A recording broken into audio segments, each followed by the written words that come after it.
Mesdames et messieurs, à l'heure où les Français me confient à nouveau la plus haute charge, la conscience de la gravité des temps m'accompagne. Et du retour de la guerre en Europe à la pandémie, en passant par l'urgence écologique et tant de crises que vous venez, Président, à l'instant d'évoquer, rarement notre monde et notre pays n'avaient été confrontés à une telle conjonction de défis.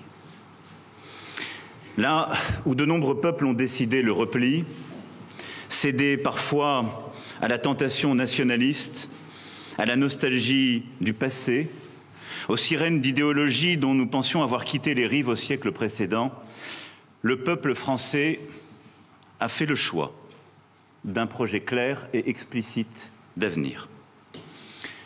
Un projet républicain et européen. Un projet d'indépendance dans un monde déstabilisé. Un projet de progrès scientifique, social et écologique. Un projet fidèle à l'esprit qui, depuis les Lumières, n'a cessé de souffler sur nos terres, tournant le dos aux démagogies faciles. Ce choix s'inscrit dans l'histoire de notre République. Et la présence ici de mes deux prédécesseurs, que je remercie pour cela, en témoigne. Ce choix souverain m'oblige. Car c'est bien le peuple français, celui qui désigne ses représentants, et en particulier le président de la République, qui m'investit de ce mandat en ce jour. Oui, le peuple français n'a pas prolongé le mandat qui s'achève, commencé le 14 mai 2017. Ce peuple nouveau, différent d'il y a 5 ans, a confié à un président nouveau un mandat nouveau. Le temps qui s'ouvre sera celui d'une action résolue pour la France et pour l'Europe. Agir d'abord pour éviter toute escalade suite à l'agression russe en Ukraine, aider la démocratie et le courage à l'emporter, bâtir une nouvelle paix européenne et une nouvelle autonomie sur notre continent.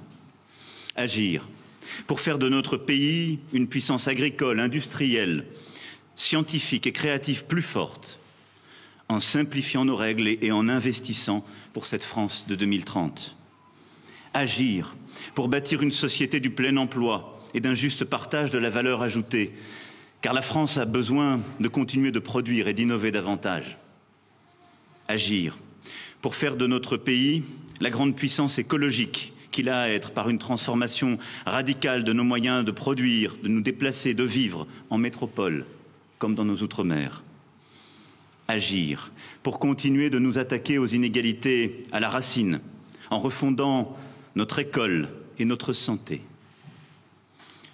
Une école toujours plus inclusive, formant aux savoirs fondamentaux et forgeant des esprits républicains. Une école ouvrant à la culture et au sport, nous qui aurons à accueillir les Jeux Olympiques en 2024. Une santé accessible partout sur le territoire, en formant, en améliorant les conditions de travail et en prévenant mieux les maladies. Agir pour continuer de construire des progrès pour chacun et œuvrer à l'égalité entre les femmes et les hommes. Agir pour continuer de protéger nos compatriotes par une armée forte, engagée sur tous les continents et en luttant contre les insécurités du quotidien, du terrorisme qui rôde toujours et des nouvelles menaces comme le cyber. Agir enfin pour réunir, rassembler nos territoires, des ruralités aux quartiers populaires, des métropoles à nos outre-mer. Oui, agir sans relâche, avec un cap, celui d'être une nation plus indépendante, de vivre mieux et de construire nos réponses françaises et européennes aux défis de notre siècle. Cette action, nous le savons tous, s'inscrit à un moment de la vie de notre nation où les peurs sont là, nombreuses, autant que les fractures. Agir ne signifiera donc pas administrer le pays, enchaîner des réformes comme on donnerait des solutions toutes faites à notre peuple. L'action, en ces temps, est jumelle du rassemblement, du respect, de la considération, de l'association de tous. C'est pourquoi il nous faut tous ensemble inventer une méthode nouvelle, loin des rites et chorégraphies usées, par laquelle nous pourrons seuls bâtir un nouveau contrat productif, social et écologique. Car rassembler et pacifier ne saurait signifier accepter de ne plus rien faire ou oublier nos responsabilités. En partageant les objectifs, les ambitions et les responsabilités au niveau national, en faisant travailler ensemble le gouvernement, son administration, le Parlement, les partenaires sociaux, les associations, et en associant partout à travers le pays l'ensemble des forces vives, politiques, économiques, sociales et culturelles pour décider et faire. En planifiant, en réformant, en associant, je suis sûr que notre pays peut en même temps décider de grandes ambitions nationales et libérer la créativité et les initiatives partout dans le pays. Surtout, ce sera là le fondement de la renaissance démocratique dont notre pays a besoin. Elle sera bien entendu aussi institutionnelle et politique, mais elle doit être en acte et dans la pratique de chaque jour. Et chacun y aura sa part de responsabilité. Mesdames et messieurs, notre passé en est l'ardent témoignage.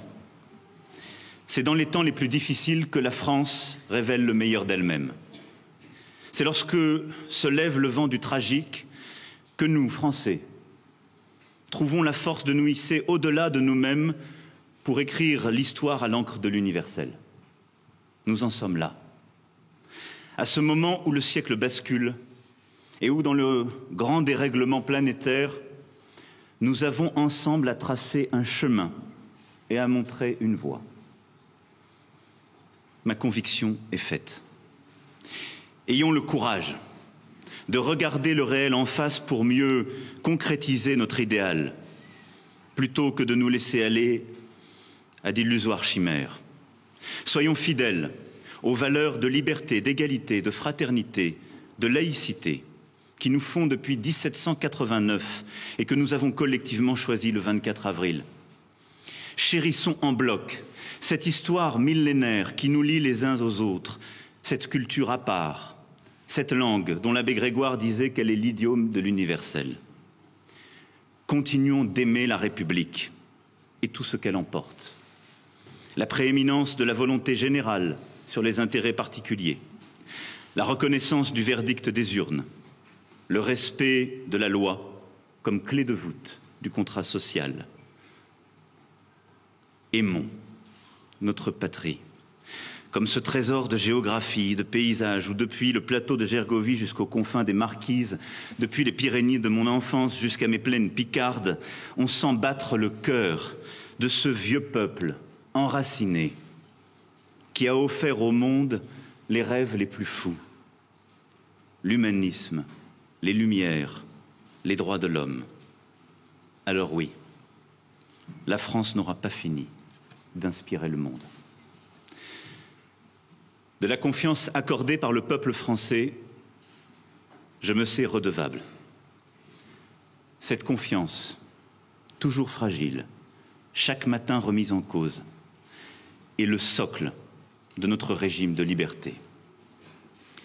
Chaque jour du mandat qui s'ouvre, je n'aurai qu'une boussole, servir.